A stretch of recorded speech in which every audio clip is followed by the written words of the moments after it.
الحمد لله والصلاة والسلام الله بعد. أعوذ بالله من الشيطان الرجيم. والعصر إن الإنسان لفي خسر إن الذين آمنوا وعملوا الصالحات وتواصوا بالحق وتواصوا بالصبر. أما بعد، هل كان وحويا كنالك دولمديد قالبا أدوغ براتين ويديسو سيدايو فاقداد السياسة waxaanu maartay sida aad uga barateen ba aanu ku bilaabaynaa aayadaha quraanka ka bacdina waxaanu gali doonaa insha Allah barnaamijka ayaynu guda gali doonaa insha Allah waxaad ku soo dhawaataan Sheekh Maxamed Hadi sheekhaas oo sheekh maartay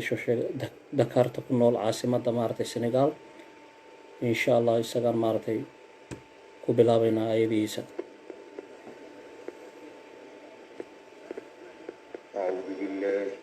الشيطان الرجيم.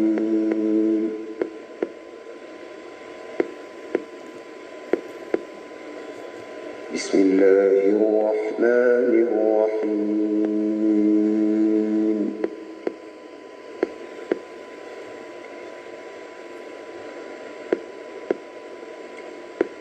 وما قدروا الله حق قدره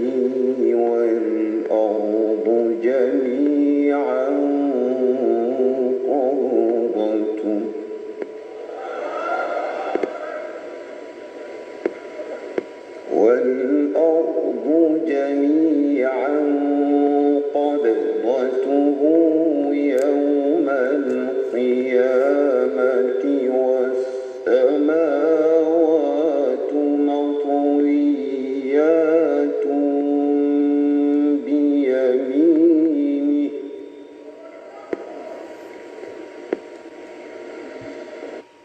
صدق الله العظيم وصدق القرآن الحكيم. إلهي نقو أنفق آياتها قرآن كا نوسو جيدنا يا شيخ محمد هدي إن شاء الله وحنو ميكا بلابان دونا إن شاء الله برنامج كيني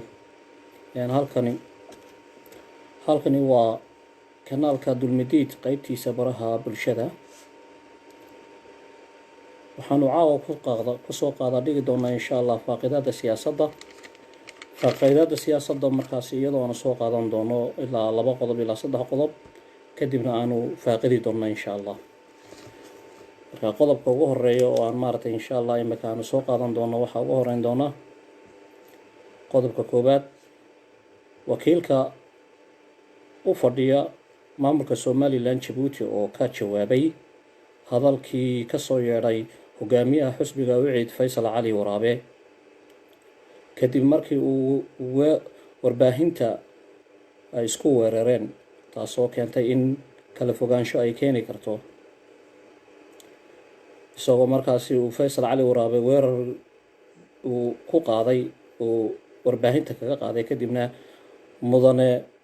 madaxweynaha Djibouti Ismaaciil Cumar Geele isaga oo uu ku tilmaamay inuu yahay ninku liddig ah jiritaanka Somaliland iyo faragelin weyn ku haya deegaanka Somaliland isagoo markaasi uu naa'ibna u yahay madaxweynaha Somaliland Muuse Biixi kaasoo aynu ognahay in doorashooyinkii Somaliland faragelin weyn uu ku lahaa isagoo oo taageero weyn siiyay xisbiga kulmiye gaar ahaan xilligii uu tartamayay Muuse Biixi taasoo la sheegayo dhaqaale si hoos ahaaneeda ay u siiyeen oo iyadoo la sheegayo iyaguna inay ganacsato fara badan ay arintaasi ay ku lahaayeen lug.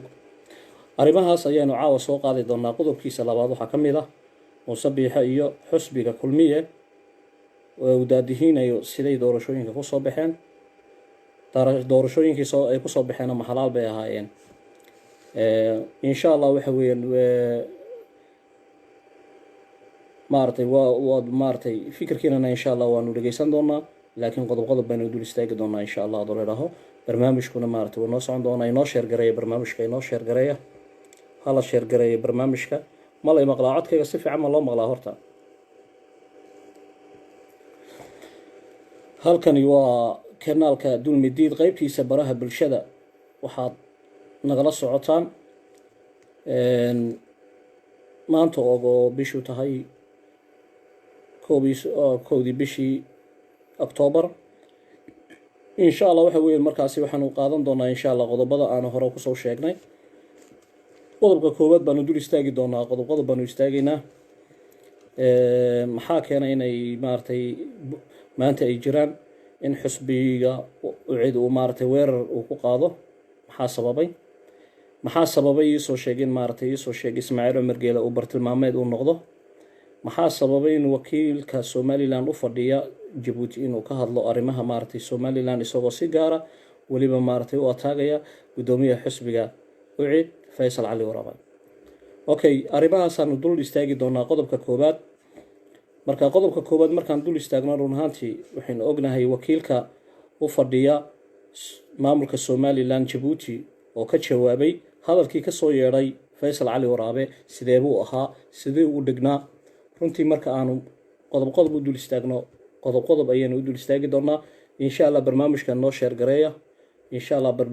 share gareeya marka waxa weeyaan qodob baan dul istaagi doonaa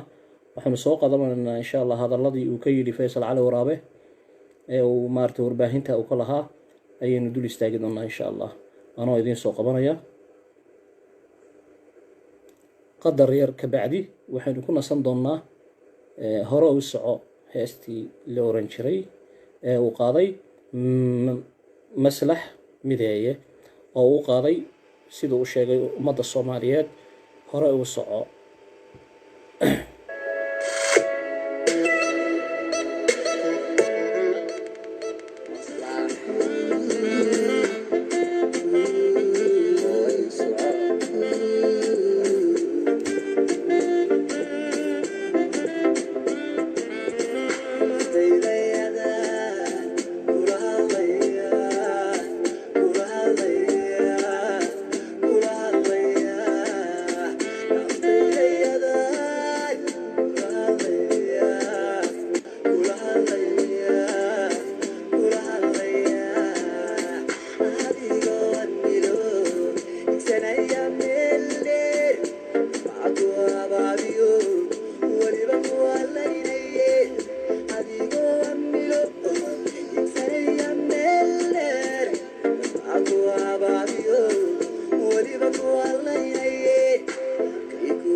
kaasina wuxuu ahaa fanaanka maslax mideeye oo ka hadla heestiisii hore u soco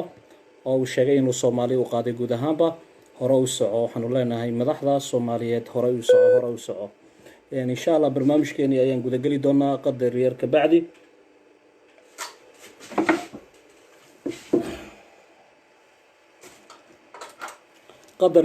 waxaan galaynaa barnaamijkeena insha Allah oo aan maartay ididaadiheenayo walaalkeen Mukhtaar Qarni halkani waa idaacadda ama waxa weeye kanaalka Dulmidiid qaybtiisa baraha bulshada waxaad nagala socotaan waxaad naga heli kartaan insha Allah maartay oo nagala soo xiriiri kartaan Dulmidiid /eber9@gmail.com ama waxaad nagala soo xiriiri kartaan emailka machare004@hotmail.com wixii warbixina halkaasaad nagu soo diri kartaan. waxaad barnaamijka oo kale maaragtay ka helaysaan ciddii uu dhaafo barnaamijkan ka heli doonaa qaybta youtube-ka kanaalkaan ku leenahay ee maaragtay kanaalka dulmidiid. insha allah barnaamijka ayaanu wadi doonaa, qodob baanu dul istaagi doonaa sidaan hore u sheegnay. dadkana markaas waanu soo qabanaynaa insha allah. cid kasta oo rayigiisa ka dhiibanaysa xor baad u tahay rayigaaga insha allah, maaragtay fikirkaaga inaad cabirtaa oo opinionkaaga aad cabirto isay tahay macnaha waxa weeyaan faaqidaada siyaasadda barnaamijkani. marka qofkii diyaar waa inuu diyaariyo ama analysis ku samayn doonaa political analysis-ka aad ugu fiican waanu soo dhaweynaynaa, aad baanu soo dhaweynaynaa. barnaamijkana waan gudagalaynaa insha allah haddii la idhaaho.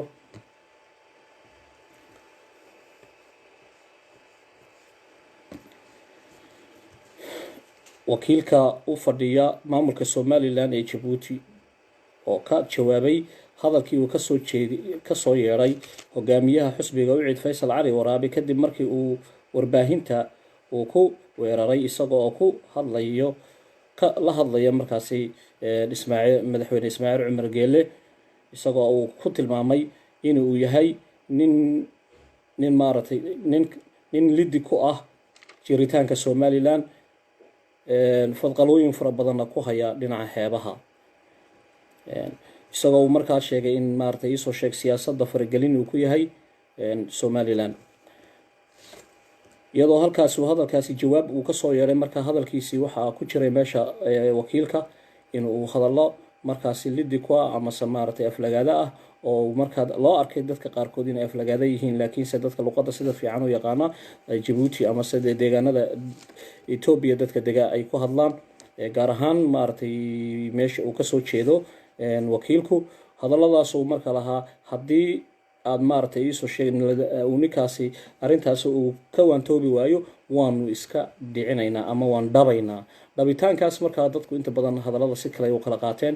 dadka qaarkood waxay u arkeen dhabitaanku inuu yahay kii si qaldan ah oo micnaha loo adeegsaday, laakiin dhabitaanku ulajeedada waanu iska celinaynaa buu hadalka u jeeday. isagoo hargeysa joogana hargeysaanu ku dhex qaraaci doonaa. run ahaantii taasi maxaa keenay, maxaa sababay in maaragtay political crisis aada ugu yimaado xidhiirkii ka dhexeeyey oo guud ahaan inagoo ognahay maamulka somalilan maanta ka jira ee guud ahaan uu maamulo xusbiga kulmiye ama xusbiga qurmisa amaan idhaahne. xusbiga kulmiye waxa weeyaan iisoo sheeg qaabkee ayuu yahay, xidhiirkeebuu yahay, iyadoo inta badan la sheegayo inuu yahay muuse bixi hogaamiyaha maanta markaasi somalilan hogaamiya inuu yahay nin maaragtay asalkiisii marka horeba kasoo jeeda jabuuti, haysta sharciga laasbaaseega ee jabuuti, kuna dhashay deegaanka uu sheegayo jabuuti inuu ku noolaa sheega, laakiin waxaa la sheegaya inuu laasbaaseega iyo uu haysto sharciga jabuuti. iyadoo inta badan ay jiraan maaragtay siyaasado faragelin ah oo ay maaragtay dowladda jabuuti ay ku hayso, iyadoo marka horeba ay maaragtay xilligiisii doorashadii somalilan ka dhacday hore aan soo dhaafnay inay faragelin fara badan ay ku hayeen, oo ah faragelintaasoo si dadban ahayd, iyadoo maaragtay iisoo sheegeen ganacsiga weyn ee ku leeyahay lagu leeyahay ee la yidhaaho shirkadda son cable waxaa sheer ku ah oo sida lawada ogsoon yahay ganacsato weyn, iyadoo ay ka jirta markaasi arrintani xusbiyadu siday yihiin. marka hore xusbiga inaynu maaragtay caddayno oo aynu maaragtay dul istaagno, qeexno oo maaragtay hilaacino, maaragtay iisoo sheega oo sida roobka u hilaacino ama sida kaa hawaaberi. run ahaantii waxa weeyaan iisoo sheeg muuse bixe muxuu ahaa xusbiga si uu kusoo galay, qaabkeybuu ahaa. xusbiga kulmiye markii hore waxa weeyaan waxay ahayd wadar isku yimid oo dabadeedna ku heshiiyey meesha la yidhaaho gar adag. shirka markaa gal adag lagu heshiiyey heshiiskaasi wuxuu ahaa waa heshiis monopolicy ahaa, waxaana kusoo baxay marka hore siranyo markaasi waxaa taa kula weyn uu ka helaya ama taageeraya ama support u ahaa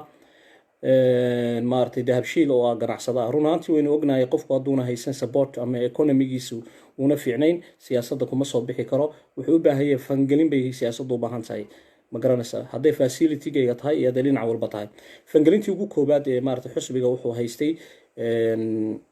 dahabshiil, isagoo markaa isaguna dana gaara lahaa. runtiina aynu ognahay maanta danaha ugu weyn uu ka gaadhay ay tahay xagga ganacsiga, in magaalada dhexdeeda ee hargeysa xaruntii traafikada uu ka dhistay maaragtay isoo sheeg sarta ugu weyn ee ganacsiga ah ee markaasi dahabshiil.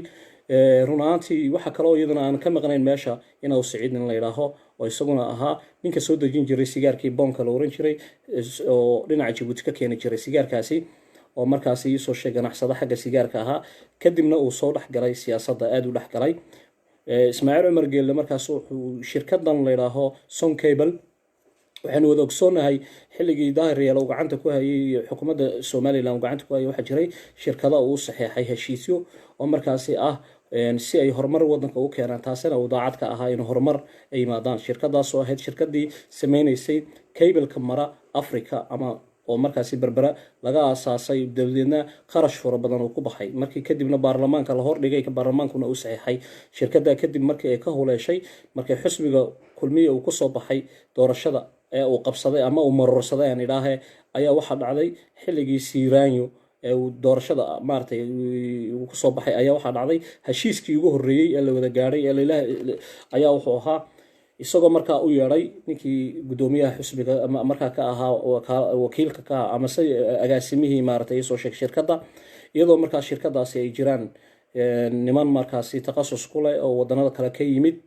oo markaasi shirkadu ay la siiyay goobtii shaqadii ee ku guda jirtay kadibna la joojiyay muddo 6 bilood ay joogsatay kadibna la yiri kan waa inaad keentaa waraaqihii heshiiska ahaa ee la gashay maartay ee lagu saxeexay waa inaad noo keentaa si aan u ogaano sida ugu dhaqsaha badan leh xilligii kala wareegana waa lagu jiray kadib warqadii markii uu geeyay waxa la sheegay in markaasi ay ku yiraahdeen waanu eegaynaa waan xaqiijinaynaa sifo sharciyana ay u mareen kadib shirkadaasi meesha waa laga saaray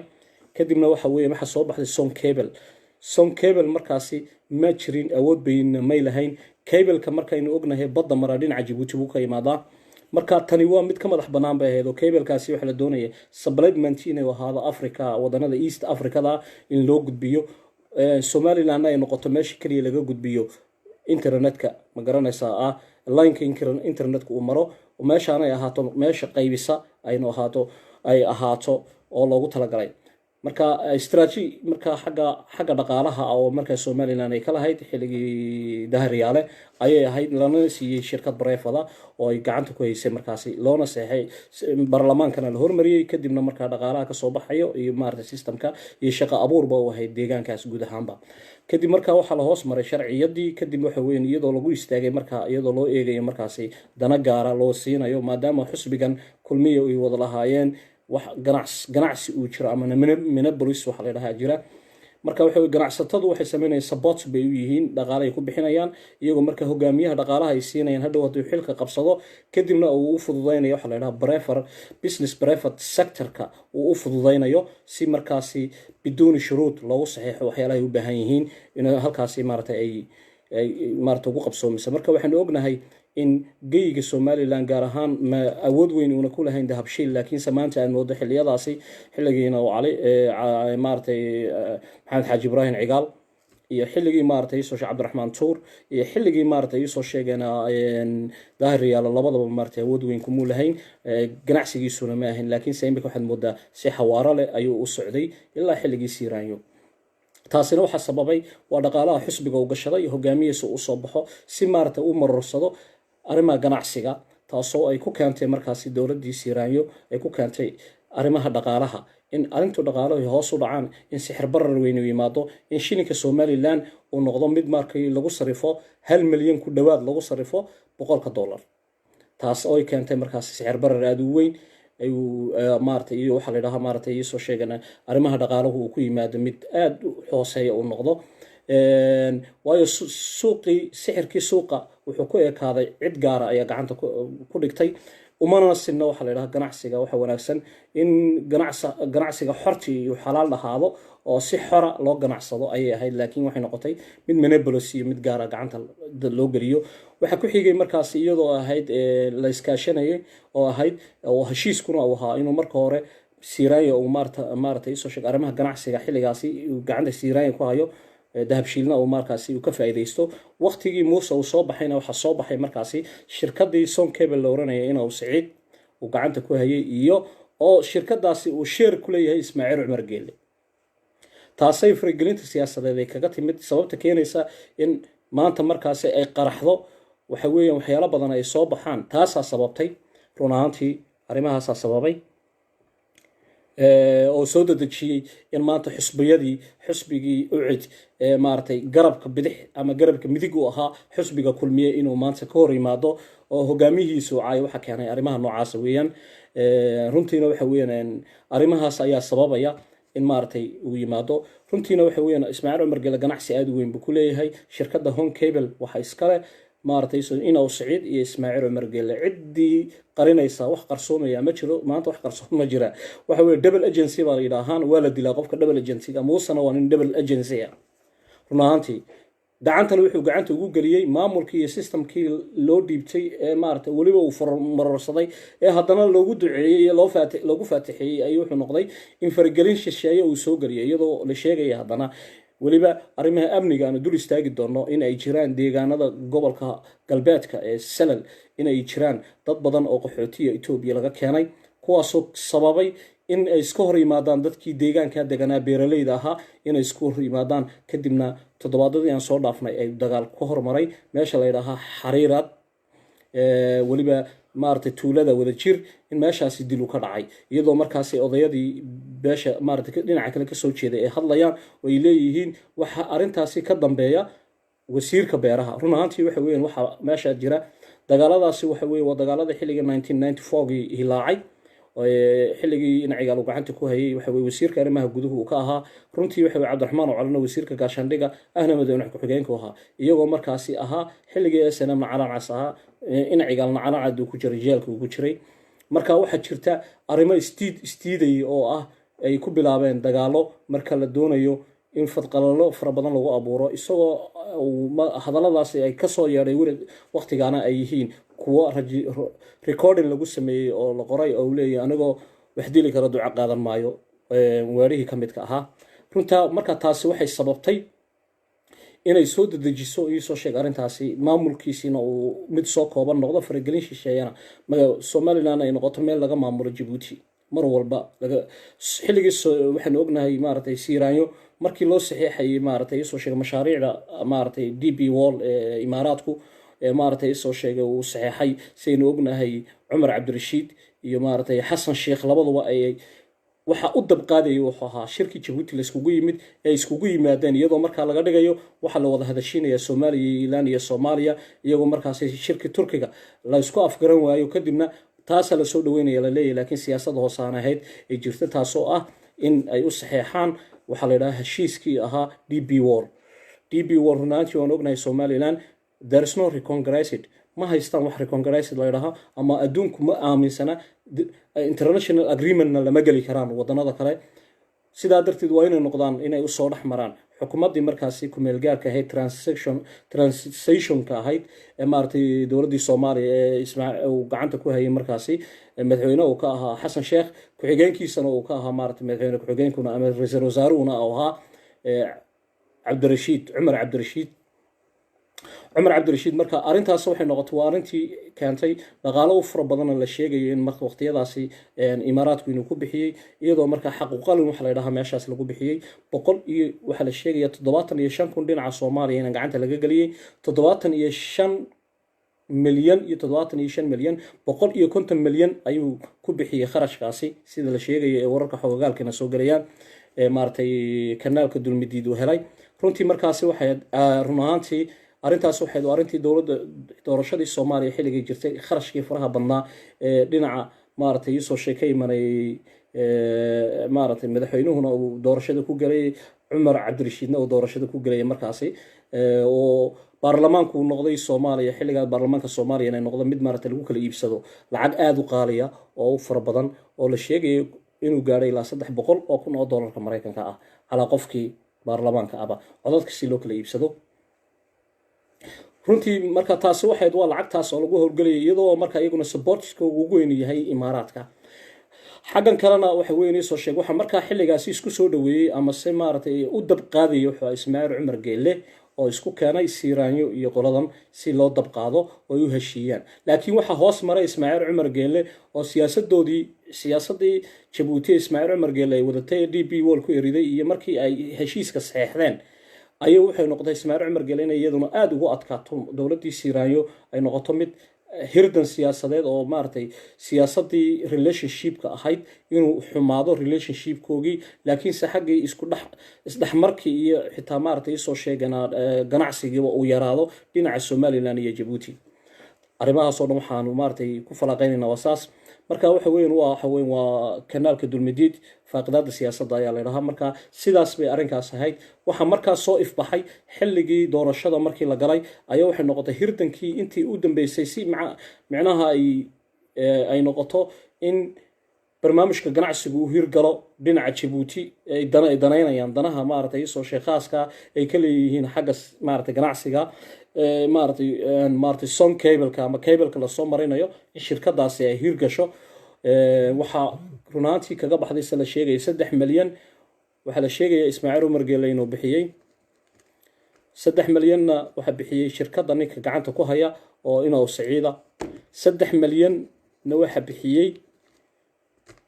xisbiga markaasi uu ku jiray oo maaragtay isoo sheega oo markaasi talada hayay oo kulmiye 9 milyan 9 milyan waxaa kaloo iyaduna jirta lacag kale oo si gaar ahaaneed support ay u bixinaya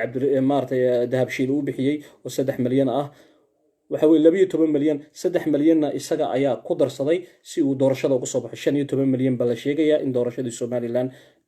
lagu maroorsaday arrimahaasi waxay sheegayaan markaasi isa wararka nagu soo gaaraya xogogaalka ah ee idaacaddu maaragtay soo xoorantay ee heshay si gaarana ay u heshay runaantii markaasi meesha wuxuu noqday muuse qof markaasi arrimaha siyaasadda iyo arrimaha ganacsiga mar walba jabuuti ah socdaalkiisii ugu horreeyay xilka markuu qabsadayna socdaalkii ugu horreeyay uu qaado waxa jabuuti buu ku tagay markii labaadna jabuuti buu ku tagay dhawaanna markii dhaweed uu tagay jabuuti buu tagay mar walba waxaad moodaa in maamulka systemkii iyo maaragtay maamulkiisiiba in laga maamulo waddan kale laga maamulo aad moodaa iyadoo taasina ay keentay in maaragtay la isku afgaran waayo arrimo maaragtay soo sheega security-gu uu xumaado waddanka gudihiisa oo lagu kala baxay oo ay noqotay in maaragtay jabhada yimaadaan jabhada bariga ka jira iyo kuwa galbeedka ka jiraba iyadoo markaasi ay jirta isdeegaameynsi waxa la yidhaaha oo kale in maaragtay meeshanba totally laga saaro deegaanka gobolada awdal iyo salal dadka dega inay noqoto in lagu soo koobo meel aan dhaafisanayn 25 kilomitir oo dhinac maaragtay afarta dhinacba inayna dhaafin iyadoo markaas aynu wada ognahay goobaha la isku haystay xilligii doorashada in doorashadooyinka ka dhicin waxaa la keenay dad ka yimid dhinaca Ethiopia galbeedka ka yimid quraca abuureen iyo meel u dhow laga soo raray oo la daabulayo iyadoo loogu talagalay in laga sameeyo waxa la yiraahdo isoo sheegay deegaameynsigan maqalnay isdeegaameynta yuhuuddu ay ku hayso falastiiniyiinta tii oo kale ka dhacday waxa weeye iyadoo deegaankaasi waxaynu ognahay xeebta aad qaylo uga jirto hargeysana in badan maaragtay baarlamaanka siyaasiyiintii gobolada uga jira ee ka qayliyeen ay ka hadleen iyagoo ka hadlayana ay ku jiraan maaragtay wararka iyo YouTube-ka ay ka buuxaan oo la leeyahay waxa weeyaan Allah u ilaahay naxariistii jannaha siiyo iyadoo uu ka hadlayo xildhibaankii dhinaca maaragtay silal ka soo jeeday aare isagoo marka uu sheegay reer Hargeysa waxa xeeb bay u baahan yihiin maxay u baahdeen maanta baa maxay meesha goobta ay doonayaan inayna meenay lahayn inay waddo inta ka sameystaan deegaamaysiya oo lagu guray maaragtay baabuur lagu guray kadibna la geeyay dadka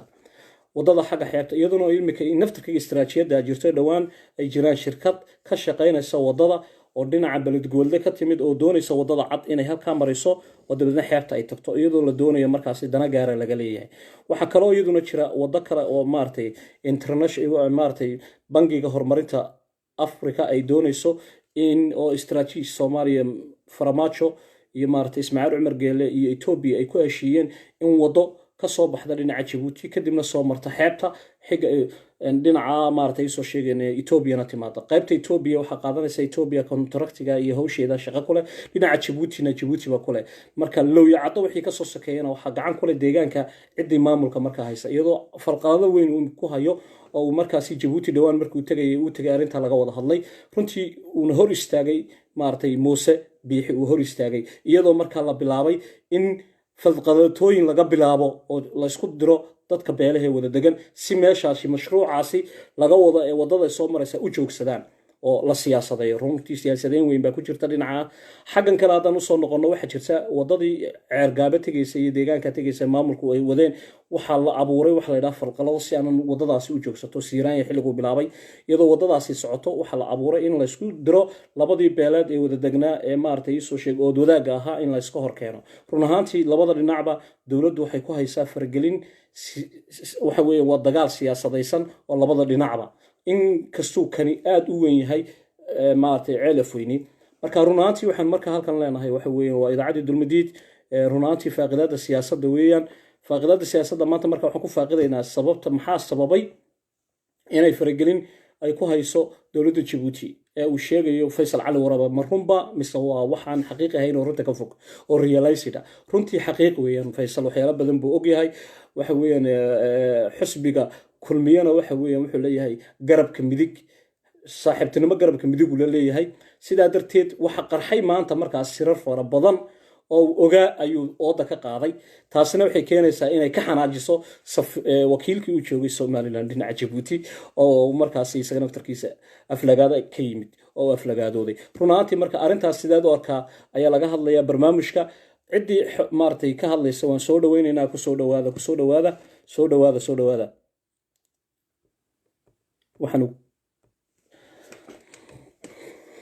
waan soo qabanayaa ciddii soo qabsanaysa insha allah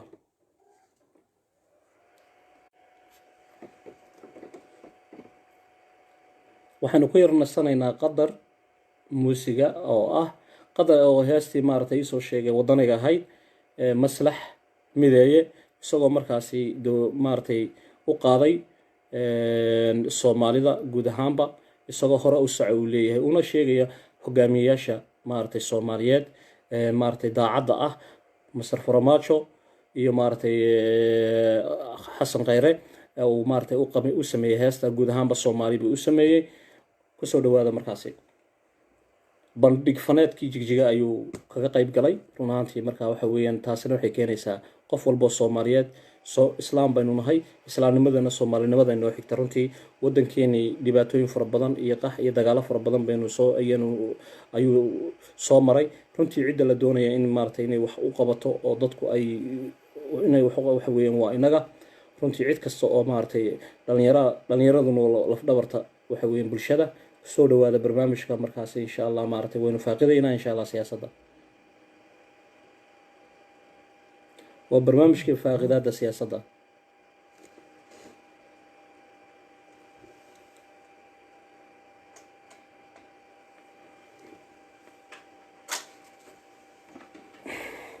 qada yar ka bacdi waxaan maaragtay sii dayn doonaa insha allah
dhulka soomaaliyeed in la qaybsadaa la doonaya la qabto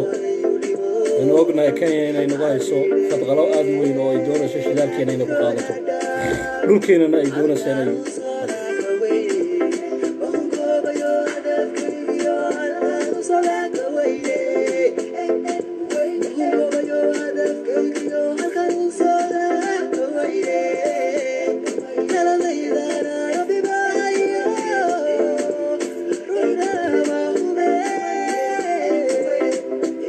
soo gala soo dhawaada daba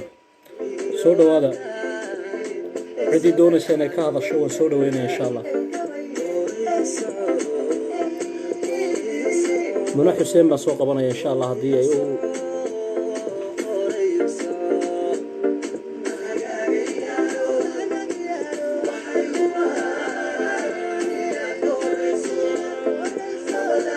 hawada marayse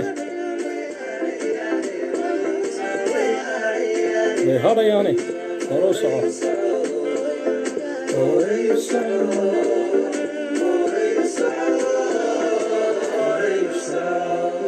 hore u soco insha allah soo qabso walaal maaragtay soo qabso insha allah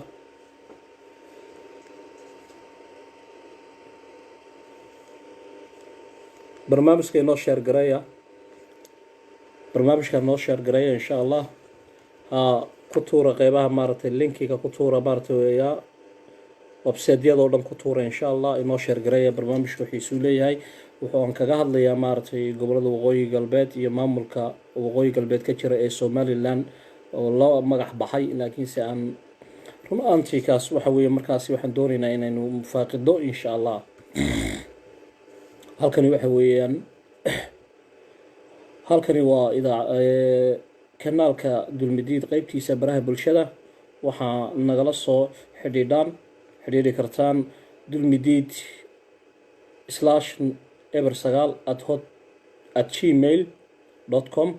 ama waxaad nagala soo xidhiidhi karaan maaragtay emailka kale ee machare eber4@hotmail.com insha allah maaragtay wixii warbixin halkaasaad nagu soo gudbin doontaan insha allah waxaa kaloo nagu soo gudbin kartaa telefoon numberka maaragtay eber 4 waxaa 68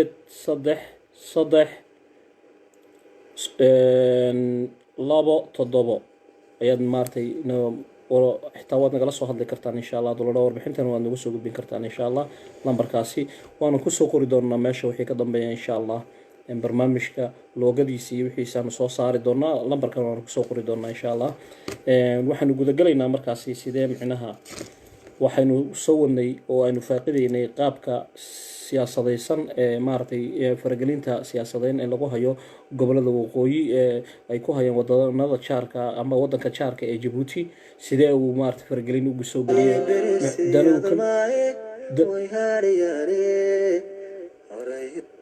danaha ay uu ka leeyahay khaaska maxay tahay istaraatiijiyada oo maaragtay isoo sheeg siyaasadeed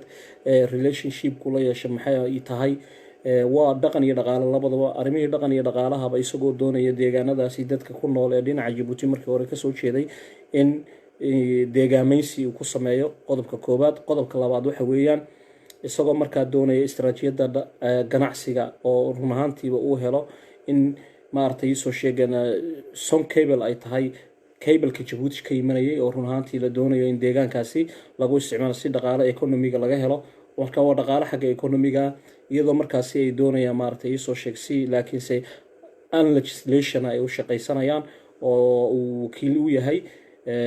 Cabdi Saciid ama Inoo Saciid oo markii horeba isagu Djibouti ka yimid ahaa ganacsade reer Djibouti laakiin ahaa ganacsadaha maaragtay isoo sheeg waxa la yiraahdo aan ahayn ganacsade weyn ee small business ka ganacsada sigaarkana markaasi xagga Somaliland keena jira xilligeena cigaal marka taas wixii keenaysa Siirayana wuxuu ahaa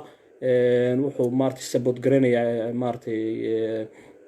dahabshiil waynu ognahay marka runtii ganacsi waa lagu kala tagay dhaqaale waa lagu kala tagay runtii waxa la oranayay soo sheegan dhulkiina waa la tahriibiyay oo waynu wada ognahay marka waxaan soo qaban doonaa insha allah Cabdi aadan miya qofkan soo qabso walaal cidii doonaysa inay analysis ku sameyso waanu soo maaragtay qaban doonaa insha allah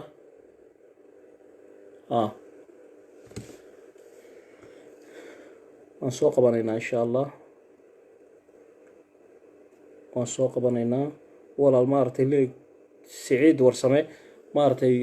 kuma furna kamaradu insha allah soo qabso maaragtay waxa weeyaan mar labaad baan maaragtay kugu soo qaban doonaa insha allah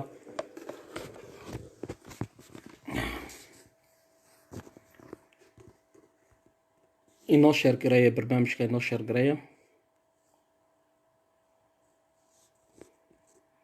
runtii dad yar baa ku jira laakiinse waxa weye dad badan baa daawanaya daawasho oo keliya ayay ku jiraan isoo qabo insha allah waa kusoo qaban doonaa aadan yare aad baan kusoo qaban doonaa waqti kale haddaad soo gasho waan kusoo qabanaya insha allah soo qabso haddii aad rabto inaad ka hadasho kolley laakiin waxaa la doonayaa inaad ka hadasho fikirkaaguna waa xalaal weeyaan soo qabso waxaan kaloon soo maaragtay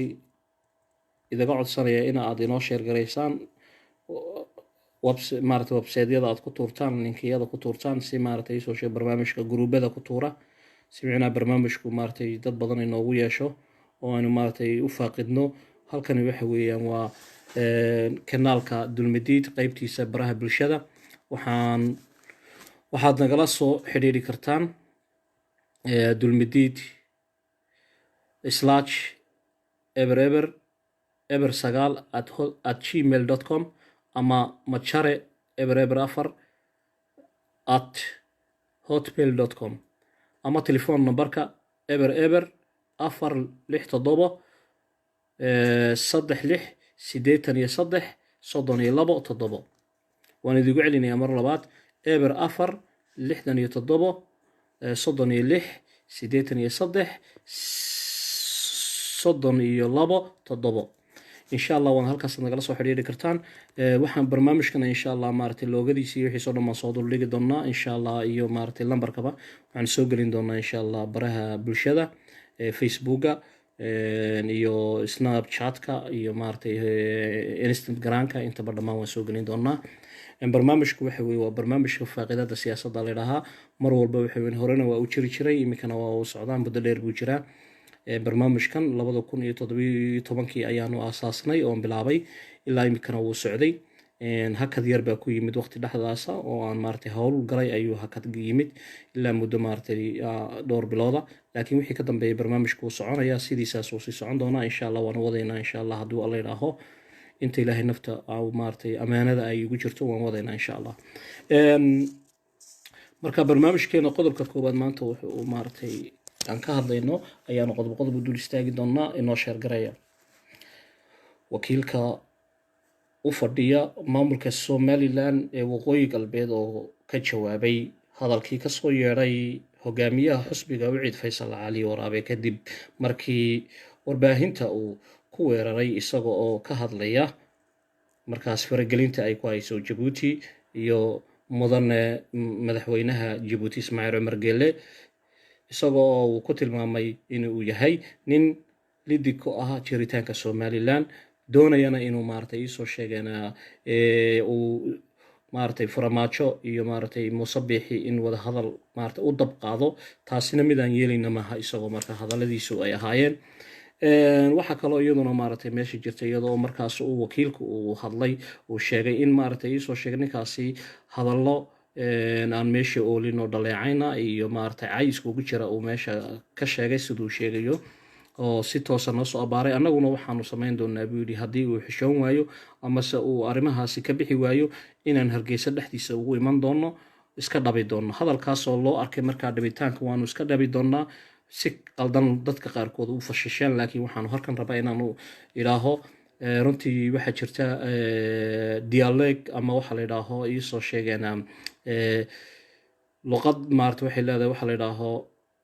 u gaara oo iyagu isticmaalaan ama laajad ah laajadahu way kala duwan yihiin sida maaragtay laajada raxanweygaa jirta laajada fara badan baa jira laajada reexamarka cadcadkaa jira oo maaragtay laajado fara badan bay soomaalidu leedahay laakiinse laajada khaaska ee marka uu isticmaalaya ee deegaankiisa lagala hadlo waan iska dhabaynaa waanu iska celinaynaa baa weeye macnihiisa haddaynu fasilno waanu iska celinaynaa oo maaragtay erebixin waanu iska celinaynaa buu ka waday waxaanu nagu imanaynaa magaalada hargeysa iyadoo markaasi aanu hadalka sii wadi doono faysal cali waraabe isagoo markaasi qarxiyey arrimo siyaasadeed oo fara badan oo ishuwan ahaa oo daaha hoostiisa lagu qarinayay iyadoo markaasi ganacsi fara badan ay ka leedahay iyo dana kale ka leedahay jabuuti oo imika ilaa imika ay leedahay maaragtay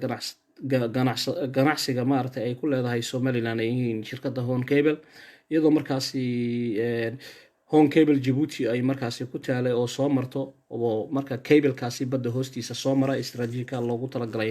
in waddanada igad in halkaa loo gudbiyo sida maaragtay isoo sheegay Ethiopia oo ay ka mid tahay Kenya iyada naftarkeeda ay isticmaasho Soomaaliyana la doonay in la mariyo markaas meeshii ugu weyneed ee mainka ugu weynaa iyadoo shirkadii loogu talagalay in waqtigaasi Dahriyaal xukuumadda hayay uu rabay in maaragtay supplementiga meelaha laga qaybiyo ama se ay noqoto stationka ugu weyn ee qaybiya ee gaarsiiya East Africada kale inuu ahaado berbera taasoo markaasi shirkadaasi guud ahaanba la xidhay shirkadaasi oo dabadeedna ay ka baxday oo ay iskaga baxday dalkana 24 saac gudahooda ay kaga baxeen ganacsatadii shirkadaasi xilligaasi dowladdii Dahriyaal ay u saxeexday baarlamaankana la mariyay sharciyad ahayd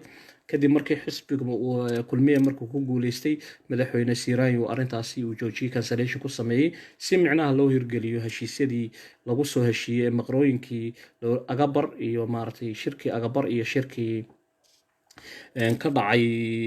gar adag labadaba heshiisyadii lagu heshiiyay ay ka mid ahaayeen marka heshiiska koowaad waxay ahayd maadaama xisbigu imika gacanta ku hayo shirka qodobadii lagu heshiiyay bay ka mid ahayd in maaragtay dahabshiil maadaama uu support yahay kulmiyana sabooday in maaragtay business private sectorka lagu macnaha loo fududeeyo LC-ga Somaliland la siiyo in meelo fara badan oo uu dana leeyahay dowladdu ay lahaydna gacanta lagu wareejiyo oo hantida dadweynaha ahayd sida maaragtay waxaa ka mid ah xaruntii traafikada ee dowladdii Soomaaliya halkaa ku ooli jirtay ee saldhigga dhexe hortiisa ahayd iyo leenkii booliiska oo qayb ka mid ah uu ka qaatay iyo meelo fara badan oo kale uu dhistay oo ay hanti dadweyne ahayd waxaa kaloo ku xigta iyaduna maaragtay soo sheegay xilligii Muuse uu soo baxay isaguna istiraatiijiyadda waxa la siiyay oo qaatay maaragtay soo sheegan on cable oo maaragtay inuu Saciid oo ganacsada reer Djibouti ahaa laakiin say oo dhinaca Djibouti ah isaga naftarkiisa oo la leeyahay inuu double agency yahay Muuse isagoo ku maaragtay sharciga Djibouti haystay oo maaragtay lasbaasega ilaa imikana Djibouti ka tirsan run ahaantii oo arrimahaas oo dhan waxay tilmaamayaan inay waxyaalo ay jiraan ay yihiin waxaanu markaa barnaamijka insha Allah ku soo dhaweynaynaa cid kastoo doonaya inay ka hadlaan soo dhawow waxaan soo qabanaynaa imika Carab Sheekh Xuseen baan soo qabanaynaa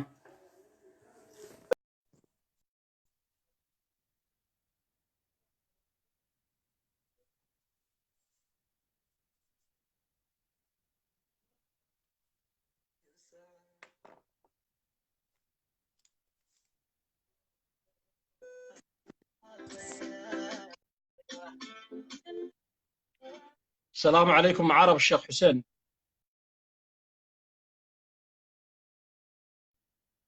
qaybta kada kasoo dhawow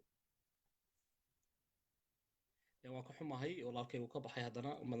waa arrimo xagga khadka aan u malaynayaa ama insha Allah dul ilaaho waxaan ka codsanaynaa maaragtay dadweynaha inuu fikirkooda qofku uu xalaal yahay fikirkiisa inuu dhiiban karo laakiinse unan cabsan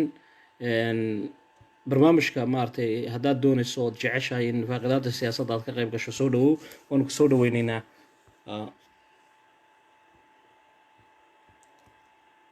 waanu ku soo dhaweynaynaa ku soo dhawow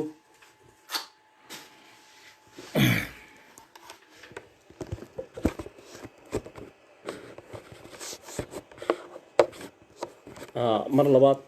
xagga khadka internetka aan malaynayaa carab Sheekh Xuseen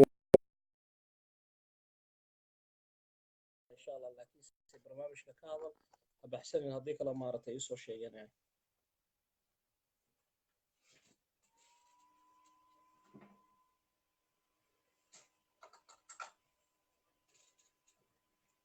ها عرب هذا سوق قبسانينا وخدكو قف كلا كحيغا سوق قبانيا waxaan soo qabanaya Mawlid Xaaji Cabdullaahi soo qabsan Mawlid Xaaji Cabdullaahi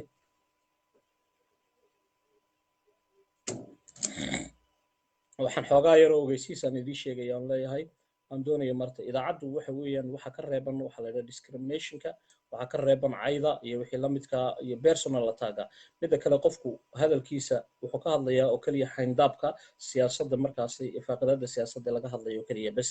ayuu ka hadlayaa laakiin se maaha mid maaragtay soo sheeg tribalism ama se reera lagu faquuqayo maaha kaliya waxaad ka hadlaysaa arrimahaasi ka jira ee la yiraahdo political crisis-ka soo wajahay deegaanka Somaliland ama geyga Somaliland ama geyga Soomaalida waqooyi degto soo wajahay sideed u aragtaa faragelinta la sheegaya siyaasadeed sidaad u aragtaa ee Djibouti ee Ismaaciil Cumar Geelle uu ka hayo ee uu ku dhawaaqay Faysal Cali Waraabe uu leeyahay faragelin baa lagu hayaa sidaad u aragtaa waa su'aalahaas weeyaan soo qabso waan ka xumahay walaalkay qof kalaan soo qabanayaa adigu haddaadan soo qabsanayn Fuaad Iidle baan soo qabanayaa haddana Fuaad soo qabso daawash daawadayaal inaad noqotaan waa laga yar fiican yahay xoogaa waxa way political analysis-ka loo baahan yahay faaqidada siyaasadda wax muhiima inaad faaqido laakiinse maaragtay si maaragtay opinionkaaga iyo fikirkaagu inuu ku aadanaado si fiican ood u qaxdo waayo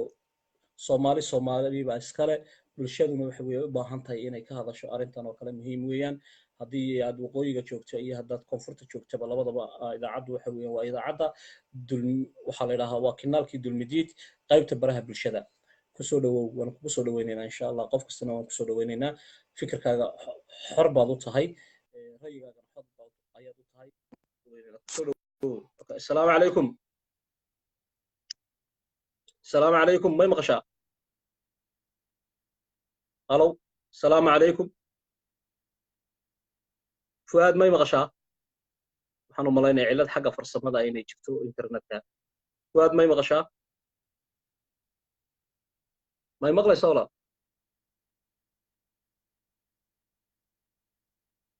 waxaan u malaynaya xagga khadka inuu yahay ma hadlaysaa ma maqlaysaa waan kugu soo noqo khadka weeyaan baan jecelahay waxaan soo qabanayaa haddana oo meesha carab sheekh soo qabso carab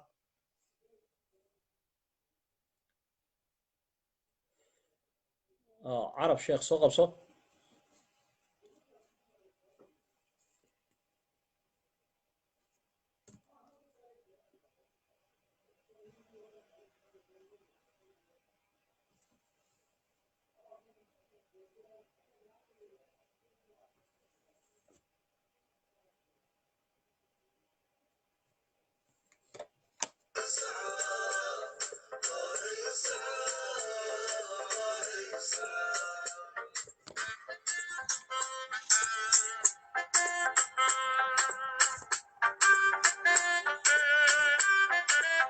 afkayga ma maqashaan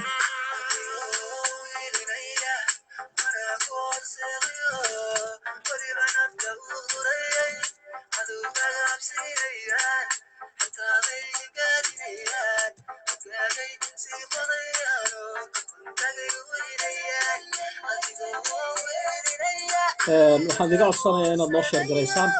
oo aad maaragtay youtube-ka gelisaan faaqidada siyaasadda insha allah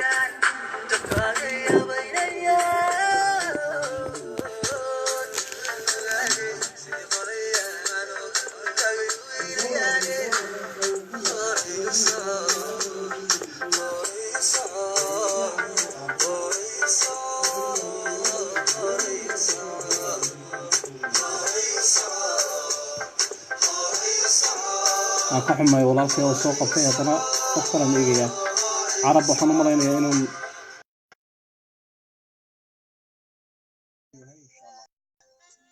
barnaamijka insha allah waa soo gabagabeynaynaa waxaan ka hadlaynay labada qodob ee ahaa maxay tahay danaha gaarka ee Djibouti ka leedahay Faysal Cali Waraabe oo maaragtay ka hadlay iyo wakiilka Somaliland u fadhiya maaragtay Djibouti oo isaguna ka hadlay oo sheegay in la leeyahay ay jiraan in maaragtay aan wargeyso ku dhaxmaynayno Faysal haddii arrinta uu ka waantoobi waayo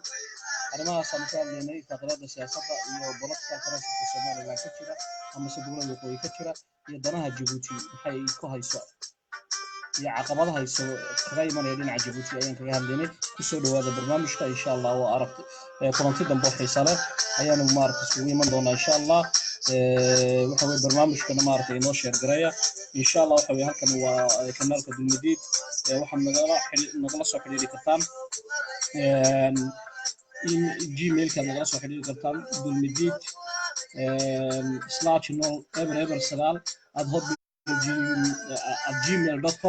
ama maaragtay machare eber 9 eber kartaan telefoon numberka eber 673 68 33 labo toddobo labo ayaad nagala soo xiriiri kartaan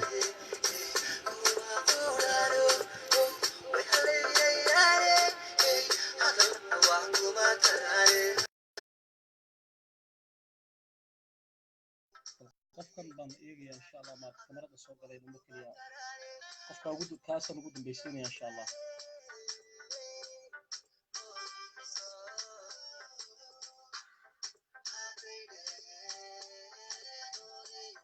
fuaad idlaan soo qabanaya waxaan u malaynayaa khadkan u malaynayaa inay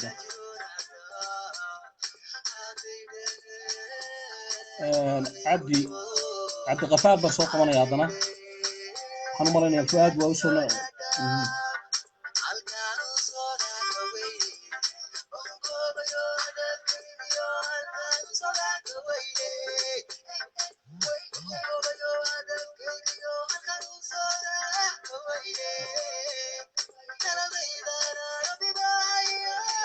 barnaamijka waan soo gabagabaynayaa insha Allah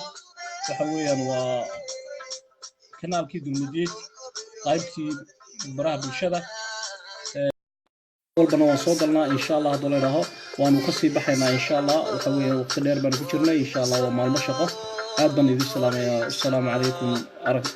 kulanti dambe oo xiiso leh insha Allah